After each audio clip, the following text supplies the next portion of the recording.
Lokvani news network, बातमी मागची बित्तम बातमी। बीडमधून एक महत्त्वाची आणि मोठी बातमी समोर आली आहे। गेवराई तालुक्यातील गोदापात्रातील वाळू उपशाकडे दुर्लक्ष केल्यानं मंडल अधिकारी आणि तलाठी निलंबित केलेत। जिल्हाधिकारी अविनाश पाठक हे रुजू होताच कामकाजात दुर्लक्ष करणाऱ्यांना दणका दिला।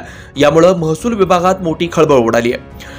गेवराई तालुक्यातील राक्षसभवन येथील गोदापात्रातील वाळू उपशाकडे दुर्लक्ष केल्याप्रकरणी गेवराई तालुक्यातील धोंडराईचे मंडल अधिकारी पुरुषोत्तम आंधळे व तलाठी किरण दांडगे यांना 4 जुलै रोजी निलंबित करण्यात आले। जिल्हाधिकारी अविनाश पाठक हे रुजू होताच कामकाजात दुर्लक्ष करणाऱ्यांना दणका दिला। यामुळे महसूल विभागात मोठी खळबळ उडाली आहे। अवैध वाळू उपशाकडे लक्ष ठेवणं ही तलाठी व मंडल अधिकारी यांची जबाबदारी आहे। ही जबाबदारी पार पाडण्यात अक्षम्य दिरंगाई केल्यामुळे शासनाचं मोठ्या प्रमाणात आर्थिक नुकसान झालंय। त्यामुळे राक्षसभवन येथील सध्याचे तलाठी किरण प्रभाकर दांडगे व धोंडराईचे मंडल अधिकारी पुरुषोत्तम सुधाकर आंधळे यांना निलंबित करण्यात आलंय। लोकवाणी न्यूज साठी नवनाथ आडे, गेवराई, बीड।